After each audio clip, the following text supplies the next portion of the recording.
हाँ, सभी को जय भीम, जय संविधान दोस्तों। हम भारत का संविधान के अंदर भाग 6 के अंदर प्रैक्टिस कर रहे हैं। हालाँकि हम बार-बार इसको ज़िक्र करते हैं कि भारत के संविधान के अंदर टोटल 22 भाग है, 12 शेड्यूल्स है और प्रिएम्बल है। जो उद्देशिका कहते हैं, जो भारत का संविधान की इंटेंशन जो उद्देश्य में निहित है, तो इसको हासिल करने के लिए आर्टिकल के ज़रिए और एक्ट के माध्यम से जो जो संसद विधि बनाते हैं उसके माध्यम से उसको लागू करने का प्रयास करते हैं। तो अभी आर्टिकल 176 को पढ़ेंगे। तो ये भाग 6 के अंदर 152 से लेकर 237 आर्टिकल आता है। तो हम पढ़ते पढ़ते 176 तक आ गए। तो यहाँ पर कह रहा है कि special address by the governor, close one, at the commencement of the first session after the each general election to the Legislative Assembly, and at the commencement of the first session of the each year, the governor shall address the Legislative Assembly, or in the case of a state have a legislative council, both house assembled together and inform the legislature of the cases of its commencement. Clause 2. Provision shall be made by the rules regulating and produced of the house of either house for the allotment allotment of this time for discussing of the matter referred to each address। यानी कि राज्यपाल के विशेष अभिभाषण। खंड 1। राज्यपाल विधानसभा के लिए प्रत्येक साधारण निर्वाचन के पश्चात प्रथम सत्र के आरंभ में और प्रत्येक वर्ष के प्रथम सत्र के आरंभ में विधानसभा में या विधान परिषद वाले राज्य की दशा में एक साथ समवेत दोनों सदनों में अभिभाषण करेगा और विधानमंडल को उसके आह्वान के कारण भी बताएगा। खंड 2। सदन या प्रत्येक सदन की प्रक्रिया का नियम करने वाले नियमों द्वारा ऐसे अभिभाषण में निर्दिष्ट विषयों की चर्चा के लिए समय नियत करने के लिए उपबंध किया जाएगा।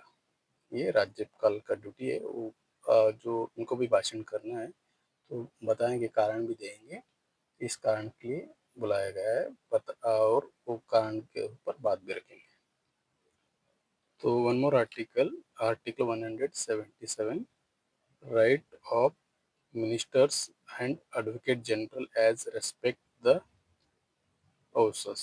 Every minister and the advocate general for a state shall have the right to speak in and otherwise to take a part of the proceeding of the legislative assembly of the state, or in case of a state have a legislative council both house, and to speak in the and otherwise to take part of the proceeding of any commitment of the legislature of which have may be named a member but shall not by virtue of this article may be entitled to vote। तो इसको हिंदी में पढ़ते हैं। सदनों के बारे में मंत्रियों और महाधिवक्ता के अधिकार। प्रत्येक मंत्री और राज्य के महाधिवक्ता को ये अधिकार होगा कि वो उस राज्य की विधानसभा में या विधान परिषद वाले राज्य की दशा में दोनों सदनों में बोलने और उनकी कार्रवाइयों में अन्यथा भाग ले, और विधानमंडल की किसी समिति में जिसमें उसका नाम सदस्य के रूप में दिया गया है बोल बोले और उसके कार्रवाई में अन्यथा भाग ले, किंतु इस अनुच्छेद के आधार पर वो मत देने का हकदार नहीं होगा। उनको पार्टिसिपेट करना है, स्पीच देना, ये राइट्स है। बट इस आर्टिकल के दो उनको ये राइट दिया गया, इसके आधार पर वो ये नहीं कहेगा कि आप मेरा वोट भी मैं वोट भी कर सकता हूँ। वो वोट नहीं कर सकते, खाली उनको राइट्स है स्पीच देना, बात करना, उसमें भागी लेना सदस्य के तौर पर, ये है। तो ये इनका आगे भी पढ़ेंगे, जो कि हम पढ़े विधानसभा सदस्यों के बारे में, मंत्री और महाधिवक्ता के अधिकार। तो ये है। तो अभी के लिए यहीं पे रोकते हैं दोस्तों। हम आज दो आर्टिकल को पढ़े। तो इसके लिए पढ़ना जरूरी है, तो इसको हासिल करना है, इस भारत का संविधान को, जो बाबा साहब स्पष्ट रूप से नेशनलाइजेशन की ओर ले जाता है। तो बाबा साहब का इंटेंशन ये है कि हमको गरिमापूर्ण जीवन जीने की ओर ले जाता है। तो उनका कितना ध्यानपूर्वक हम भारत के लोगों के हित में ये संविधान हमको देखे गए हैं। बट इसको हमको, हम जो हमारा राइट है, वोट का अधिकार है, तो वोट का अधिकार को इस्तेमाल करते हुए हमारा सही प्रतिनिधित्व को चुनने के लिए राइट दिया गया है। तो उसको हम हासिल करना है। यदि हम जागेंगे तो हमारा आसपास, यानी कि हम हमारे जो भी नहीं जानते हैं वो भी जाग जाएंगे। तो हमको पढ़ना है, जो संविधान में दिया गया आर्टिकल को समझना है, तो उसको इम्प्लीमेंट करने के लिए ग्राउंड पे बोलना है।